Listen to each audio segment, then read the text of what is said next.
김성수의 세상 읽기, 김성수 시사평론가와 함께합니다. 안녕하세요. 안녕하세요. 김성수입니다. 네, 오늘은 주식시장 이야기를 준비하셨는데 1년 2개월 만에 지난 3일부터 공매도가 재개가 됐죠. 그래서 주식시장 또 투자자들의 머릿속이 아주 복잡해졌는데 공매도 재개 첫날부터 바이오주들이 아주 직격탄을 맞으면서 공매도 재개 충격이다. 이런 이야기도 나오고 있는데 지금 어떤가요?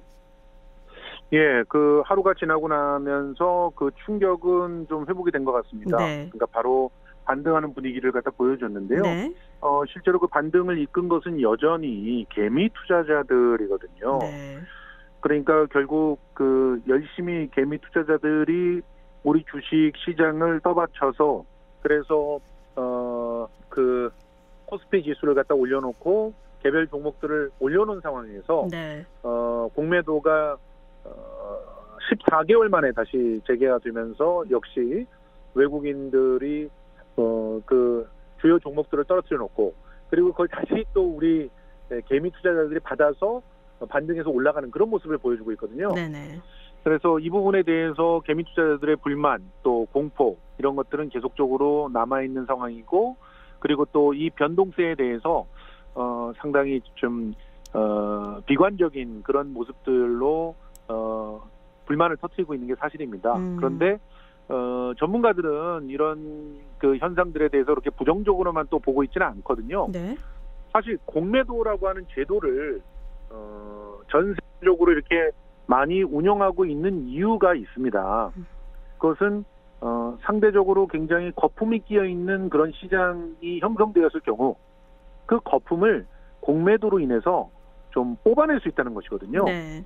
실제로 지금 우리 주식시장이 전반적으로는 저평가되었다라는 얘기는 있지만 실제로 지금 외국인들이 주로 이제 공략 대상으로 삼은 바이오주라든가 또 IT주라든가 이런 부분에서는 다소 거품이 껴 있는 게 아니냐, 좀 조정하는 국면이 좀 필요한 게 아니냐 이런 의견들이 있었던 것도 사실이거든요. 네.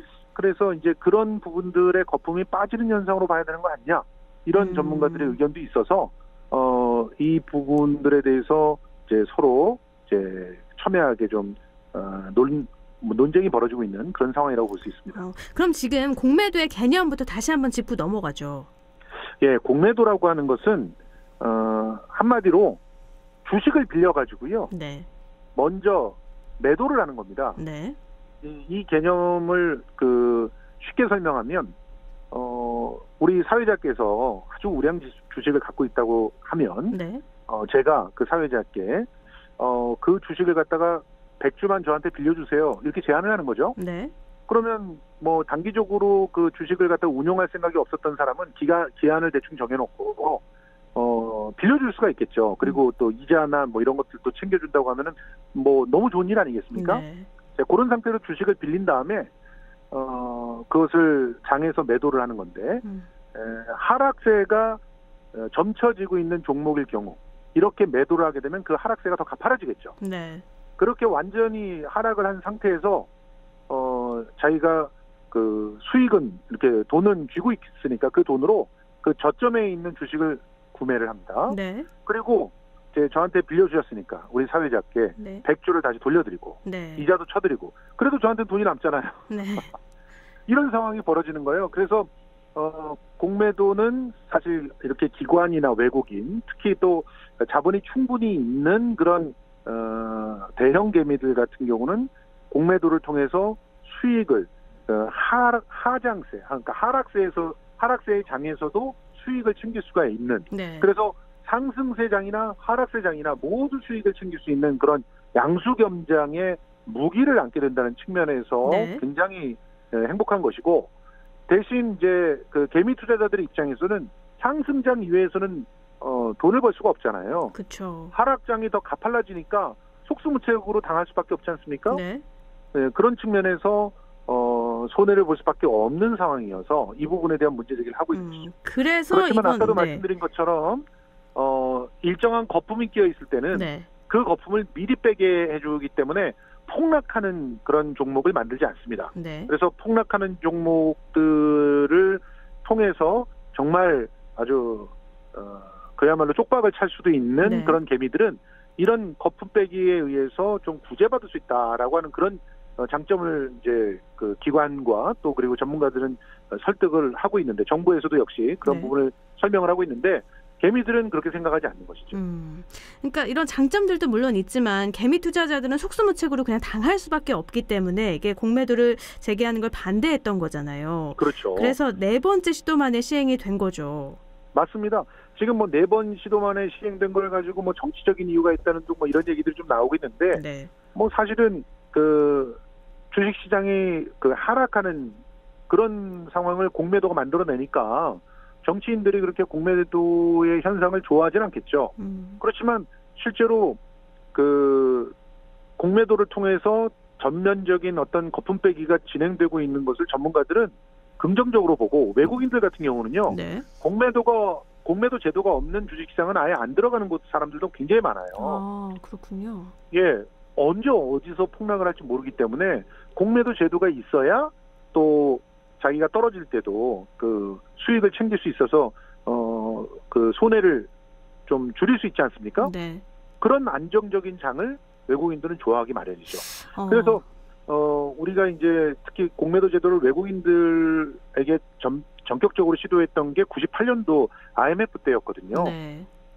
그러니까 그런 것들도 결국은 외국인 자본들이 갑작스럽게 빠져나가는 것을 막기 위해서 이런 선진적인 제도를 들여왔다 이렇게 볼 수도 있기 때문에 이 부분에 대해서는 사실 그렇게 뭐 그 정치적인 이유 때문에 뭐 이랬다라고 보기는 어렵고 다만 여론 자체가 이 공매도에 대해서 굉장히 부정적인 인식을 가지고 있었고 특히나 이때가 코로나19의 직격탄을 초반에 맞으면서 굉장히 장이 안 좋았었잖아요. 네네, 그랬죠. 그렇게 안 좋은 장을 개미들이 다 살려놓으니까 그 이득을 전부 외국인들이 가져가는 거 아니냐 이런 불만이 있었기 때문에 그런 여론들에 대한 조정들을 하면서 더불어서 이 개미 투자자들이 공매도에 더 적극적으로 참여할 수 있는 대안들 그리고 공매도로 인한 피해 특히나 불법 공매도를 이제 그 막을 수 있는 그래서 또 처벌 조항들도 강화시키면서 그러면서 공매도의 재개를 준비했던 것이기 때문에 그것을 그냥 단지 연기만 했다 이렇게 볼 수는 없을 것 같습니다. 근데 공매도 재개가 돼서 지금 당장 떨어진 것도 많고요. 물론 어느 정도 회복은 됐다고는 하지만 단기적으로 봤을 땐 변동성이 좀 계속될 거다 이런 전망이 있어서 개미 맞습니다. 투자자들은 참 불안할 것 같아요. 사실은 그 공매도는 특정한 종목들을 중심으로 해서 거품이 끼어 있다고 생각되면 언제든지 시도될 수 있는 것이기 때문에 네. 변동적 장세를 만들어낼 수가 있고 지금 그 전문가들은 공매도가 시행되면서 그런 변동 장세가 당분간 이어질 거라고 보고 있거든요. 네. 당연히 불만이고 그래서 청와대에 청원을 넣기도 한 겁니다. 네. 다시 공매도 제도를 없애달라는 그런 청원이 지금 무려 5만 명이 넘게 지금 동의를 한 상황인데요. 네. 사실 그 개미 투자자들의 입장에서는 충분히 그 마음이 이해가 됩니다. 지금 이번에도 주로 공매도 세력들이 들어갔던 종목들이 보면은 셀트리온 같은 데였어요. 네. 근데 참 셀트리온의 그 대표님도 굉장히 속상하다고 그런 표현들을 하거든요. 네. 그 셀트리온 같은 주식이 공매도 세력들에게 좋은 그런 어떤 타겟이 되는 이유가 기본적으로 탁월한 기술력을 갖고 있어요. 네. 그런데 상대적으로 저평가되었다는 그런 인식이 있는 거죠. 그래서 호재만 있으면 언제든지 그냥 뜨거운 폭등이 가능해집니다. 네. 그런데 이런 폭등이 있다는 것은 바로 거품이라고 해석될 수도 있잖아요. 그렇죠. 실적이 그러니까 아니라 뉴스니까. 네. 그렇죠. 네. 그래서 그런 실적들이 현실화되기 전까지는 그 거품을 좀 뺄 필요가 있다는 것이죠. 네. 그런 명분을 가지고 들어가는데 그러면 또 셀트로인 입장에서는 그런 그 공매도로 주가가 떨어진 것 자체가 악재가 돼서 그렇죠.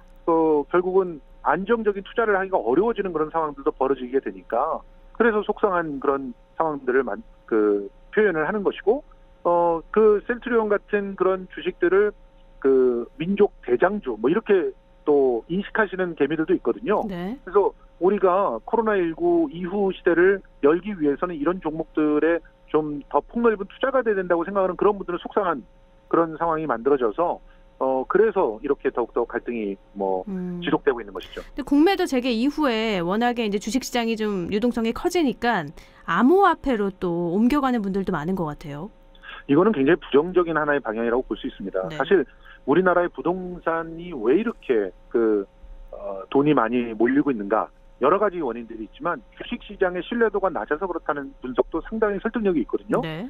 주식시장에서 돈을 더 많이 이렇게 품어준다면 부동산으로 흘러가는 돈들이 줄어드니까 부동산의 투기 세력이라든가 작전 세력들이 사실 뭐 돈이 없으면 줄어들 수밖에 없지 않겠어요? 네. 그러면 부동산의 안정도 더 꾀할 수 있다라고 하는 그런 주장들도 있는데 이렇게 지금 그 공매도 때문에 불안한 어떤 그 인식들이 퍼져 나간다면 암호화폐로 가던가 부동산으로 가던가 그렇게 될 수밖에 없거든요. 네. 그래서 이런 부분들에 대해서도 정부는 눈여겨보면서 지금 현재 그 불만을 갖고 있는 개미들의 그 적극적인 제안들을 심각하게 좀 검토를 해야 될 것 같습니다. 그 중에서도 특히 개미들이 원하고 있는 것은 크게는 두 가지예요. 정보의 불균형이 있다. 네. 이 정보의 불균형을 바로잡을 수 있는 특단의 대책을 마련하라라고 하는 것 같고 네.